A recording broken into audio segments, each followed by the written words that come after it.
So Solon has already quite a strong presence in this whole domain, thinking about the impact of AI and other technology in the world, and also how big data is used and collected. In fact, just 2 days ago in my class here on ethics, we used his piece with Andrew Self's Big Data's Disparate Impact to think about the ways in which also the collection and use of big data is perpetuating prejudices in society. So it's nice to connect to the author of the piece that we just used in this way. So please join me in welcoming Solon Barocas, who will talk about accounting for artificial intelligence, rules, reasons, rationales.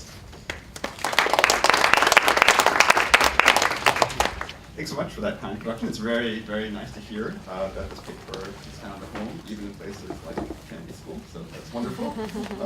I mean that, not to say that anything about Kennedy School, more that it's actually finding an audience in broader fields than I expected.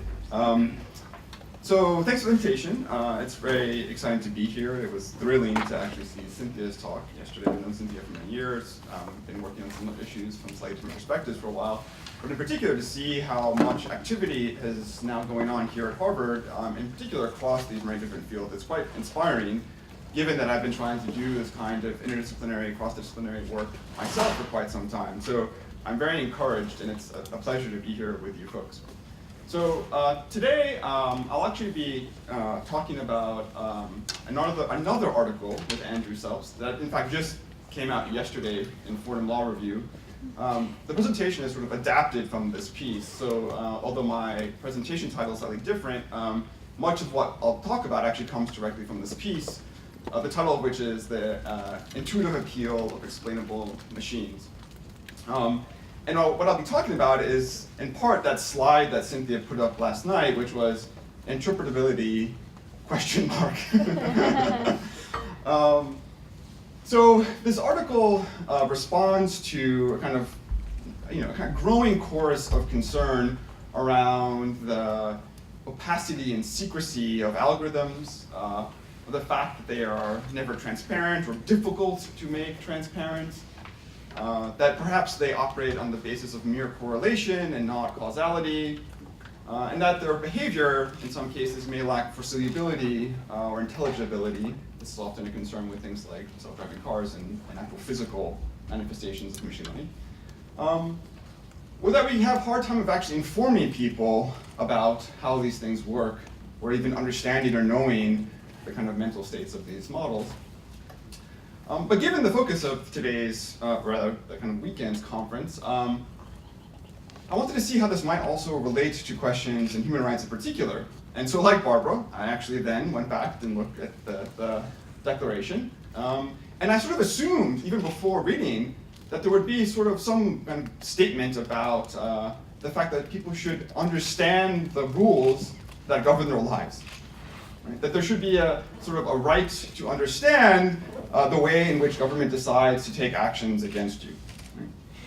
Now, interestingly, there's no particular right like that, but there certainly is a considerable amount of discussion in the declaration about arbitrariness. Right?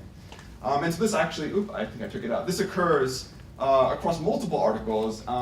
And what I'll argue here is that there's something fundamental about the kind of nature of decision making, specifically when it's governments making decisions about its own people, where if it's perceived as arbitrary, we would see this as often implicating basic human rights. And what I'll try to argue is that many of the issues I'll be talking about today in the context of sort of explanation or intelligibility or interpretability, I think have a direct connection to this question about the perceived arbitrariness of some decisions.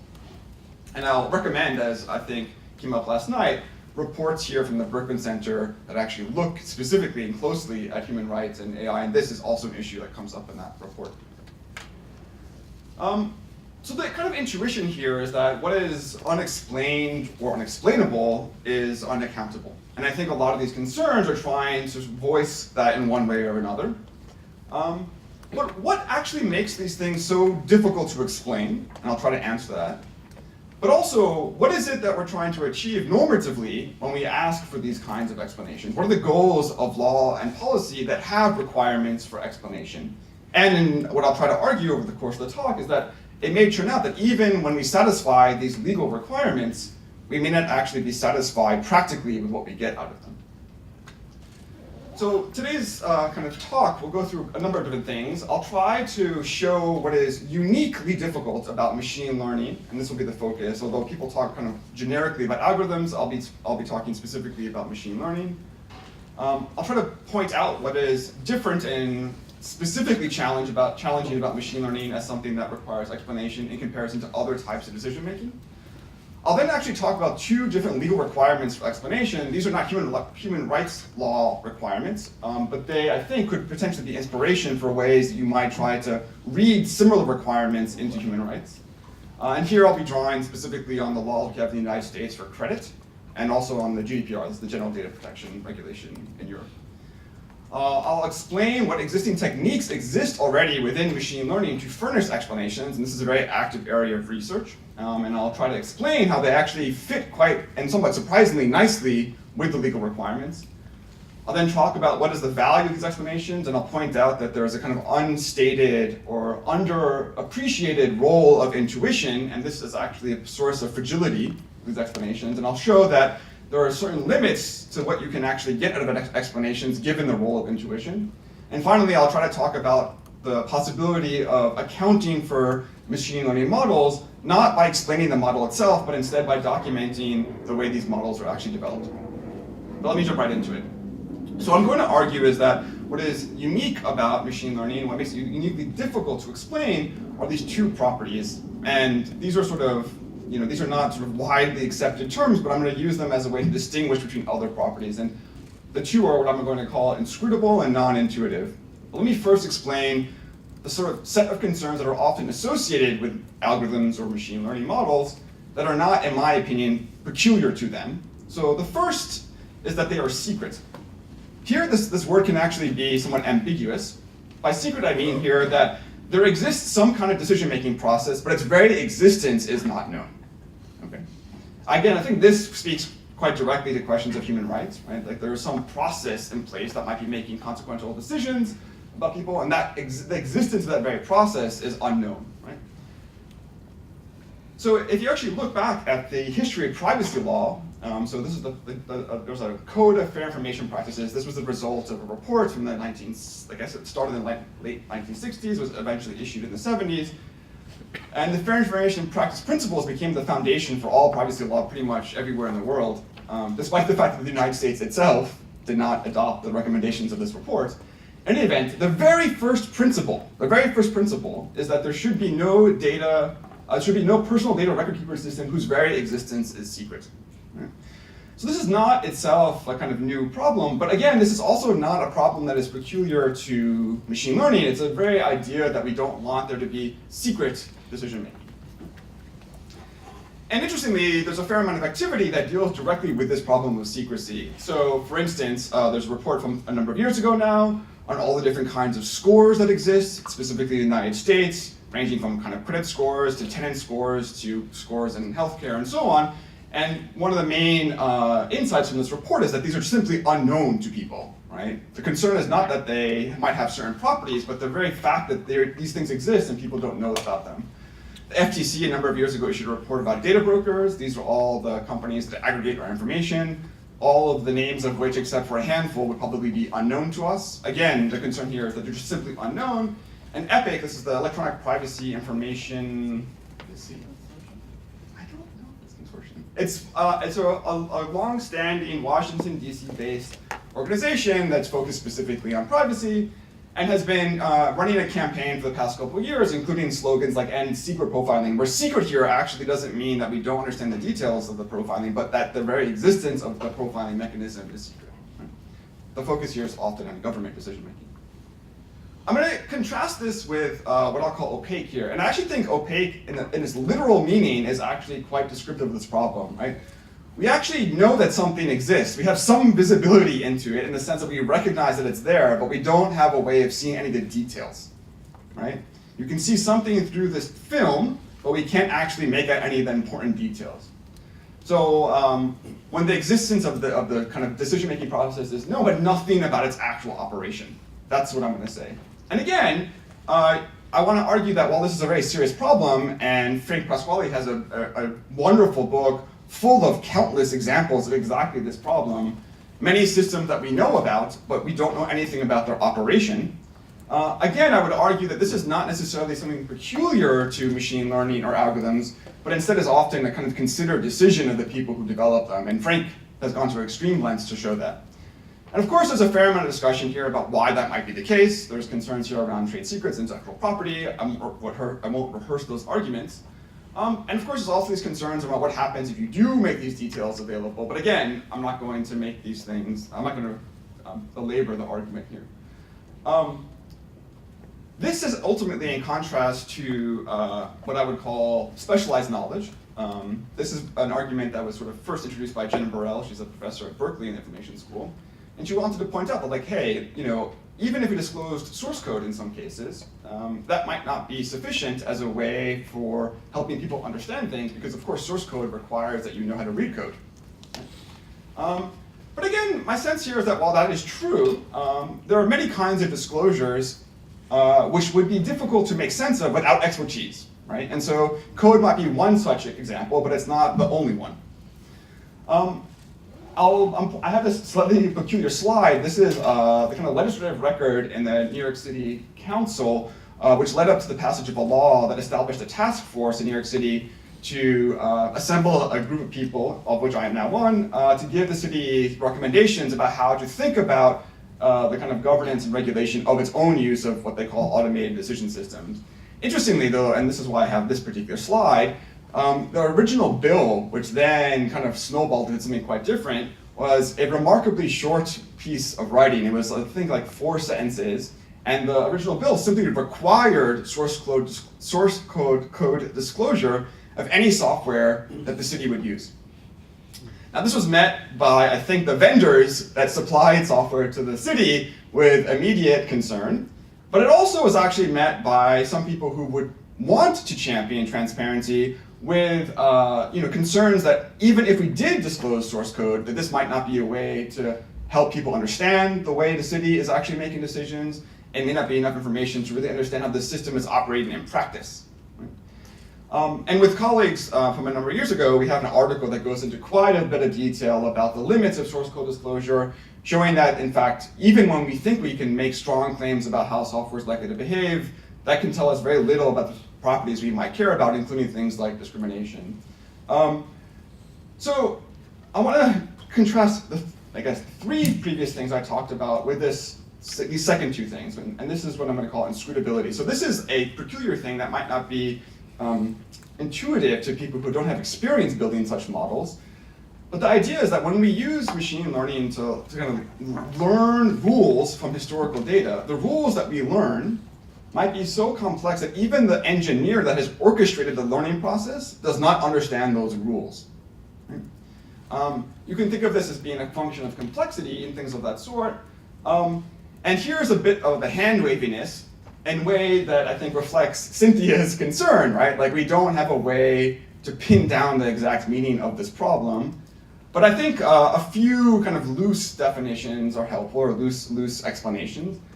So, right, like this challenge of sort of contemplating the set of rules that have been learned in their entirety, or the inability to look at the rules and then sort of execute how the model would function.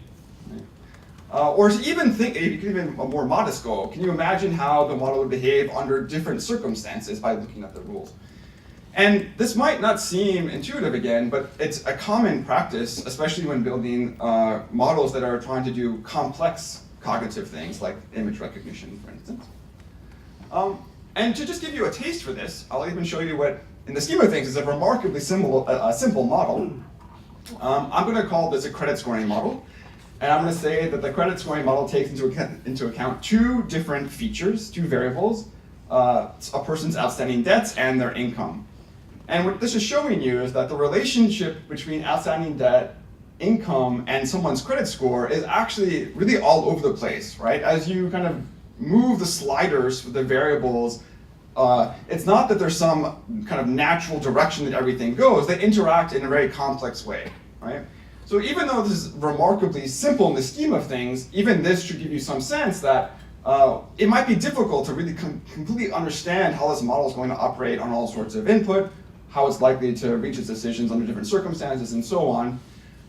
And what I'll just argue here is that this is a two-dimensional model. Machine learning is often effective because it's dealing with a remarkably large number of dimensions. Okay, that's the simple, hopefully simple way of explaining complexity. But I want to contrast that with what I'll call non-intuitive, right? So this is a slightly weird idea, which is that you could have a simple rule, but have no idea why that is the rule, right? So in particular, machine learning might discover things that are pretty straightforward, right? Like the way I tie my shoes ends up being a good predictor of my sexual orientation, right? Now, I'm not saying that's the case, but the whole idea is that machine learning is often valued because it's finding things that as humans, we wouldn't have the intuition to even consider, right? And what might happen then is we can end up with rules that are actually quite simple, but they defy our intuitions. We can't square them with what we know about the world or what we can kind of think through logically, right? In my experience, a lot of the discussion, at least in the law and policy world, collapses the distinction between inscrutability and non-intuitive. And remarkably, I think it ends up being quite problematic because the way for dealing with these problems is going to be very different. So Paul Ohm is a law professor at Georgetown. He has his own example similar to the one I just offered with trying to show that what's going to be really kind of terrifying from a regulatory perspective is a situation in which these quite important inferences that are made by these models seem to rest on things that just do not resonate with our experiences of the world. Right? We cannot tell a story about how this works. And a version of this argument tries to suggest that the reason this ends up being a problem is because these models are able to find correlations in the data. They're not really trying to model the causal mechanism, and so they might find correlations which are really nowhere near the causal mechanism, and therefore we have no idea why there should be a relationship in the data. But unfortunately, we can also imagine causal mechanisms that are very complex, or that, again, also just defy our intuitions, right? So there's nothing that's inherent to causality or causal models that makes it any necessarily easier to have this kind of intuition for why this would be the case. And there's a fair amount of work actually on causality in machine learning, which if you've looked at some of the things that they are generating, are enormously complex causal models. So my argument here is that what people often tend to want is something like face validity. This is a term from the social sciences, the idea that what has been kind of measured is something that on its face seems valid because we actually see it as something that is in keeping with our expectations and intuitions. And that's a much weaker claim, I think, than a requirement for causality. I'll come back to this later, though. So this was the kind of set of properties or problems that algorithms in theory are posing for explanation. And I want to, again, emphasize that although I think the first three are important and deserve attention, they are not unique, in my opinion, to machine learning. And it's the second two properties that are. And I'll try to spend the rest of the time talking about how the law seems to be responding to these final two. Okay, sorry, the slide was slightly wrong. Okay. So what I'm going to argue ultimately, this is sort of a preview for the rest of the presentation, is that it's very different answering the first question, how decisions are made, from answering the second question, which is why are decisions made that way. And we can answer the first question by describing the rules that we use to make decisions, or by giving some reasons for a particular decision. Right? But that is very different from what I'm going to call rationales, and this is sort of an arbitrary choice. We could call it justification, I guess. But why it is that we're making the decisions the way we are. And I think from a human rights perspective, we would of course care about the rules that are used to make decisions and any particular reason for a specific outcome. But I think fundamentally, we also care about why decisions are made the way they are. And ultimately, this is a much more challenging problem than I think both the law and computer science have recognized. Right. And so what I'll show is that we can address inscrutability, but it might be insufficient to get at this question of why decisions are made the way they are. Okay. So let me now try to talk briefly, because there's a lot I could say here, about these examples of legal requirements for explanation. And I'll start with the Fair Credit Reporting Act, Equal Credit Opportunity Act, and Regulation B. I bundle these because both FCRA and ECOA have this requirement for an adverse action notice. I'll tell you more about that in a second. So FCRA was a law that was governing the collection of information that was used for credit decisions. These are your credit files. Anyone who's ever requested their credit file, right? So FCRA was the law that allowed us to do this. So initially, these were not really concerned with how the decisions were being made, just the kind of amassing of information that was being used. And later, ECOA took aim at the process of making decisions in the sense that ECOA is a discrimination law. It is specifically outlined discrimination in credit decisions. So it's very similar to Title VII and other discrimination law that specifies that these decisions cannot consider certain variables, certain features. Okay. But what's actually interesting about these set of laws is this so-called adverse action notice requirement. I have previously asked the audience, who has received an adverse action notice? And then I realized, who's going to tell me that when they've applied for credit, that they've actually been turned down? But what's interesting here is that if you apply for credit by law, the person who's actually rejecting you has to send you an explanation, and they actually have to give you specific and true reasons for the explanation. Right? It's insufficient to actually say that we have some internal policy for deciding how to make credit decisions and you failed to meet the standard. There actually needs to be something more concrete. And interestingly, the guidance, this is Reg B, this is sort of the way that the responsible agencies interpret the law, suggests that the disclosure of more than 4 reasons is unlikely to be helpful. So while we could in theory give like a long list of reasons, the agency thinks like beyond 4, it's not really clear that has much utility for the consumer. And interestingly, the statute actually includes the so-called sample notice. There's a kind of example of what a creditor might send someone who's been rejected, and the idea here would be that they tick, up to 4 of these boxes. If you actually look at this for any amount of time, you can get a sense that this is also quite dated. There are certain things here that feel like they wouldn't necessarily remain the kinds of reasons why people are denied credit. But some of them are quite interesting. Some of them have to do with the lack of information, right? We simply don't have the necessary information to render a decision, whereas some of them actually seem to be much more about relating some particular feature with the prediction they care about, right? Like you failed to meet payments in the past, or you have a bankruptcy record on your file, and so on. Okay.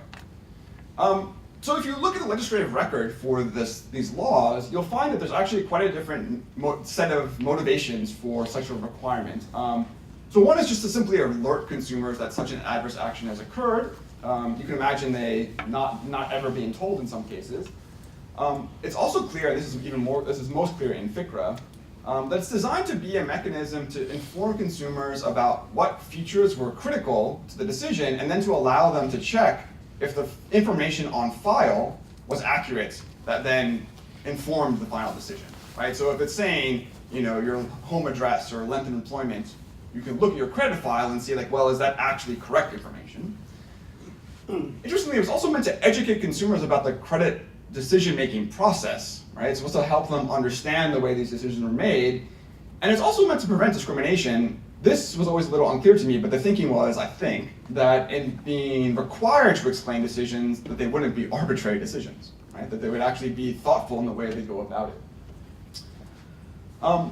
Interestingly, what this requirement does not provide, is this first thing, which I find very interesting, right? So you don't actually have to give principal reasons that are intuitively related to creditworthiness. In fact, the CFPB, the Consumer Financial Protection Bureau, not a long time ago actually updated this law, there was some legislative activity that helped update this law, and added this language to Regulation B, which is very interesting. So they have to tell you what these reasons are, but the reasons don't have to be, what do they call it?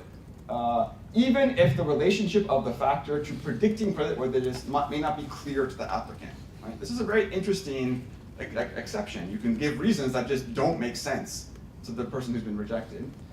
Further, and this is very important, you don't have to actually give a full description of the logic of decision making. You're giving reasons, specific reasons. Here are the factors that matter. You're not describing the way that all decisions about credit are made. And you don't have to justify the way that you're making your decisions, right? Why is it that you decided to assign these factors any particular significance? You don't have to give that kind of answer either. Okay? And now I'll talk about the GDPR, which has potentially a very different orientation to this problem. I should say that the GDPR has been the kind of reason a lot of this discussion has taken place, and it's seen as introducing this novel requirement for explanation.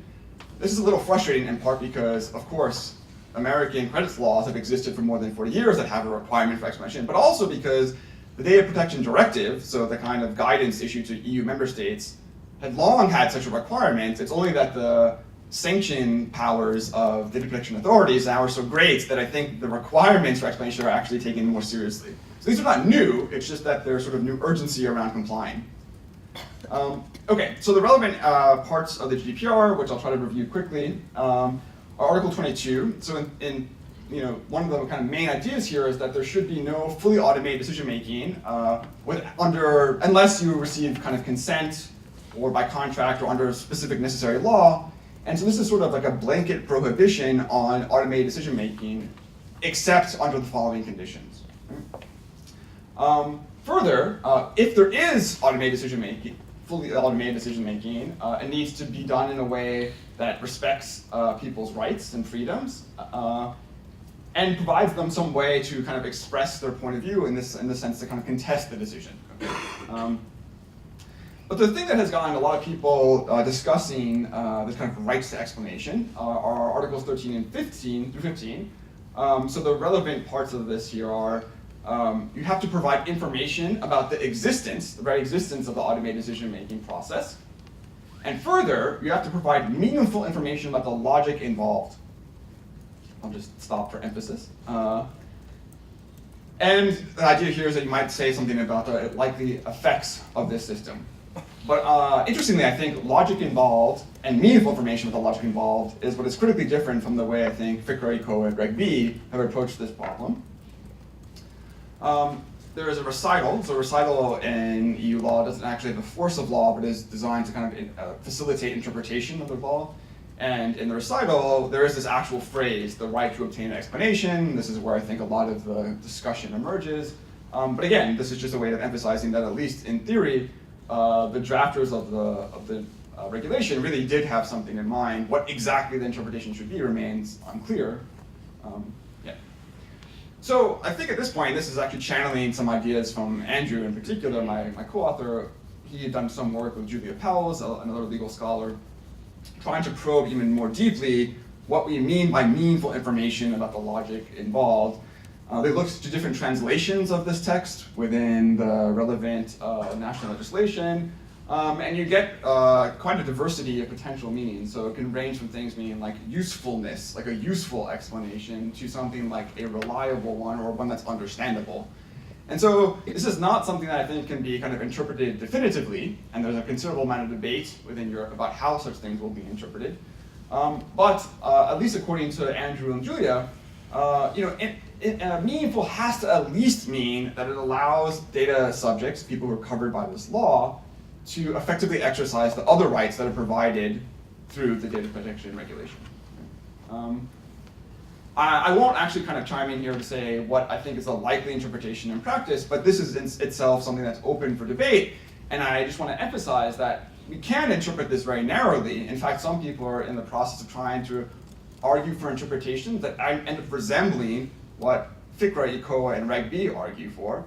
But my position, at least, is that the law as it's written could be interpreted much more broadly and ambitiously. And so I'd like to suggest that there's actually something potentially quite radically different between these two approaches, right? So if you think of FCRA, ECOA, Reg B as focusing on principal reasons, what that really means is that you want to give explanations of a specific decision, right? In your particular case, what accounts for this outcome?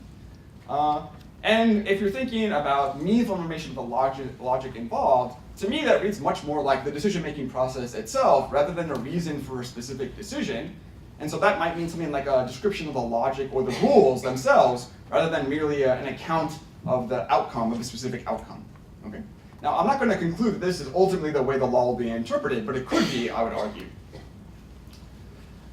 And now I'll actually turn quickly to some work within machine learning itself, which has been actually an area of research for at least 30 or 40 years. In fact, what Barbara was mentioning earlier about expert systems, this has been a well-understood problem within the field for quite some time. Clinicians who were kind of introduced to these expert systems sort of balked and said, like, why would I ever use this not only does this not correspond to the way I reason, but you're not even giving me explanations for why the expert system is reaching its decision. Right? So there's a long history here of trying to build models that can be interpretable or explainable. And I'll just kind of quickly mention some different techniques for doing so. I should explain that why this is even a problem, I think, technically, is well expressed in this article from a number of years ago. Leo Bremen was a statistician. I guess he was at Stanford for many years. He has this quite beautiful piece about what he calls the two cultures of statistical modeling. I'm just curious, how many people have ever seen this? Okay, it's definitely worth a read. So I should say that you probably have heard a similar argument in the form of Chris Anderson's piece from many years ago now about the end of theory. Is that article any more familiar in Wired? In any event, the argument here is that it turns out that there are certain kinds of problems that can be well solved using statistical methods if we forego an interest in the causal mechanism. Right? If we just don't really care about what the model is uncovering, all we care about is predictive accuracy. Right? And in this article, he actually reviews a number of remarkable successes in supervised machine learning at the time. Leo Bremen himself developed a bunch of foundational methods, decision trees, random forests, and so on. So someone who's actually been very involved in the development of exactly the kinds of methods that produce these models, which maybe you don't understand the inner workings of, but prove very effective in practice. Okay? And what Bremen ultimately argues is that there is potentially a trade-off here, a hard trade-off in some cases, between the kind of interpretability of the models that we produce and how accurate they will be. Right? So we have to sacrifice our ability to understand how the model works in order to produce a model that actually performs well in practice. That is the tension that I think Leo Bremen is trying to get at in this piece. And that is also the tension that motivates a lot of the work within computer science. Right? How do we escape this apparent trade-off? Can we produce models that are highly accurate but remain explainable or interpretable? So I'll just quickly discuss 3 different approaches, although there are more, and increasingly by the day, different ideas for how to approach this. But one approach, which might be intuitive, is that you might commit in advance to actually producing a model that as a human, or even as the person producing the model themselves, you would see as interpretable, that you would find it possible to look at what has been learned and to understand it, right? And so one way that might work is that you purposely only use a small number of variables, right? You don't have a highly multidimensional model, you purposely limit it to a number of very small dimensions. Or you might imagine that you only allow the model to rely on features that have semantic meaning to humans, right? Like, oh, I know that variables A through B refer to these very specific things I've measured in the world. And so this is sort of a way of saying that even if it means sacrificing some degree of performance, I'm going to force my model to be simple enough for myself that I can actually look at it and see what it's doing. But this, in a way, may not help us in all circumstances overcome the tension, the trade-off I was just mentioning. And in particular, deep learning, which Barbara helpfully introduced us to, is notorious for being inscrutable, for being very difficult for people to understand. And so this first approach seems incompatible in some cases with deep learning, where we've had many of these practical successes, right? So you, in theory, have to forego some, I shouldn't say in theory, it seems in practice that you have to forego a fair amount of interpretability in order to achieve the kinds of successes that deep learning has demonstrated. And so a set of different approaches have now kind of come to the fore and are very popular. So one is trying to build whatever model you want, using whatever method you want, and then to approximate it using a simpler form. These actually are kind of the longer standing techniques, but it's sort of like saying, I'm just going to run wild and see what I can do, and then maybe I discover certain things that I can then represent in a simpler model. It turns out that in practice in credit scoring, this is often used. It's very interesting. This, though, is different than an even more a kind of popular method at the moment, which is rather than trying to explain the model in its entirety, rather than trying to make it interpretable, let's see if we can account for the significance of any particular feature or variable to the specific decision at hand. And the way that this works, crudely, is let's change the value of a particular variable to see at what point that then changes the classification or the outcome, right? And that lets us kind of say, like, which are the features, which are the variables that actually kind of matter to this particular outcome. So you can probably see where I'm going with this. It's actually much more similar to what ECOA and FICRA had in mind, right? Like these are the particular reasons in this instance that you have this outcome. Very different from trying to provide rules that are kind of globally interpretable. And then there are, of course, a handful of other methods which are sort of like interactive methods, right? Allowing people to sort of play with the model, to tinker with like sliders to see how this is likely to change things. It almost seems like this method that's in between the two. In practice, my worry here is that people are likely to arrive at incorrect conclusions about how the model works because they've had too much confidence about what they've learned from sort of tinkering with a few of the different dimensions. But there's much more work on this, and this is by no means exhaustive, and there's lots of interesting things happening on these topics, actually here, specifically in Cambridge, where there's all this amazing work trying to like trace out concepts in deep learning neural nets and all sorts of interesting things. So this is by no means an exhaustive account, and there's lots of work in the area.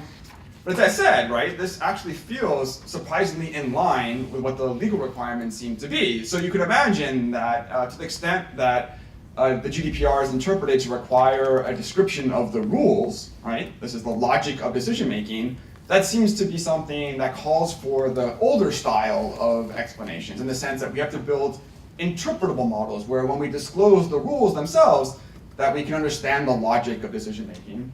And in contrast, these newer methods actually seem particularly well aligned with what FICRA, ECOA, and Reg B are asking for, right? We don't have to tell you the whole set of rules, we simply have to give you a set of reasons for this particular outcome. And I have to say that, there was a fear, at least for a number of years, that some of these laws were strong prohibitions against the use of machine learning in these domains.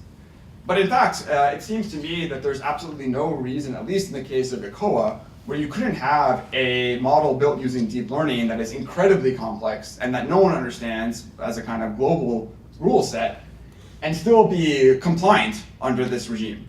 Right? So what I think this shows is that there are sort of limits to both what the law and these techniques can deliver. We might be able to use them to comply with the law, and we might be able to use them specifically to generate what I'm going to call these reasons and rules, but they don't get to this other problem which I introduced at the start of the talk, right? Which is, why are the decisions made the way they are? All of what has been described, both on the side of the law and on the side of computer science, are trying to give accounts of the model's functioning, not why it functions the way it does. Okay, so let me now try to explain, I think, what are some of the different values we might have explanation, and I'll show in particular how there's this interesting role that intuition plays, which allows people to think that we can answer questions about why the rules are what they are without ever actually having to give an answer directly.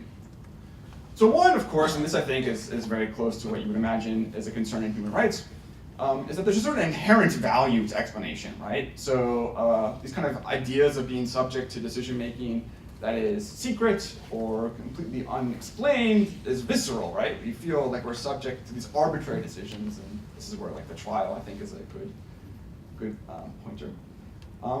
And then, of course, there are concerns here around autonomy, dignity, and personhood, that without these kinds of explanations, you do not respect the people that you are subjecting to them.